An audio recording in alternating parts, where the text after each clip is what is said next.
నమస్తే, నేను మీ ఎంవి నాయుడు. ఈరోజు పిఠాపురంలో deputy CM Pawan Kalyan pension పంపిణీలో పాల్గొన్నారు.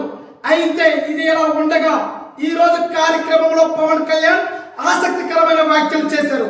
అవి ఏమిటంటే, పవన్ కళ్యాణ్ జీతం తీసుకునే పని చెయ్యాలి అని అనుకున్నారు గతంలో, కానీ పంచాయతీరాజ్ శాఖలో అసలు డబ్బులే లేకపోవడంతో ఆశ్చర్యానికి గురి చేసింది. ఆ వేల కోట్ల అప్పులు చూసి జీతం తీసుకోకూడదని వ్యాఖ్యానించారు. గత 3 రోజుల క్రితం అధికారులతో సమీక్షిస్తుంటే నిగ్గురిపోయిన నిజాలు బయటకు వచ్చాయి. అధికారుల మాటలు విని పవన్ కళ్యాణ్ ఆర్థిక అరాచకం ఆందోళన కలిగిస్తుందని అన్నారు.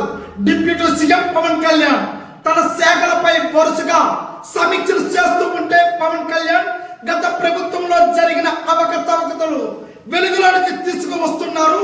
గడిచిన 5 ఏళ్ల పాటు ప్రజలు ఎదుర్కొంటున్న ప్రధాన సమస్యల్లో ఒకటైన రహదారి అంశంపై అధికారులను ప్రశ్నించారు పవన్ కళ్యాణ్. డ్రోన్ల కోసం కేటాయించిన నిధులను ఏం చేశారని నివేదిక ఇవ్వాలని ఆదేశించారు. ఎంతకాలం నుంచి రోడ్లు మరమ్మతు చేయడం లేదని వివరాలు కూడా సమర చేపట్టిన పనుల వివరాలు స్థానిక ప్రజలకు తెలిపేలాగా బోర్డులు ఏర్పాటు చేయాలని సూచించారు పవన్ కళ్యాణ్. ఒక్కొక్క విభాగం లెక్కలు చూస్తుంటే వైసీపీ పాలకుల ఆర్థిక అరాచకం ఆందోళన కలిగిస్తుందని అన్నారు deputy CM Pawan Kalyan. Black list లో ఉన్న కాంట్రాక్టర్ల పనులు ఎలా అప్పగించారని అధికారులపై మండిపడ్డారు.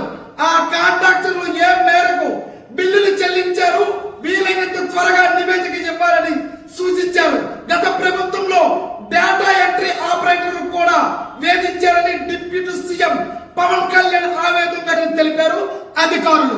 అయితే గత ప్రభుత్వంలో ఈ పంచాయతీరాజ్ శాఖ ఇలాగే నిద్రపోయి వాళ్ళకి నచ్చినట్టుగా వాళ్ళ యొక్క కార్యకర్తలకు వాళ్ళ యొక్క మనుషులకు మాత్రమే కాంట్రాక్టులు ఇవ్వడంతో ఇప్పుడు పరిస్థితి చూస్తూ ఉంటే కూటమి ప్రభుత్వానికి ఒక సవాల్గా ఏర్పడిందని, దీనిని ఏ విధంగా గట్టెక్కించాలని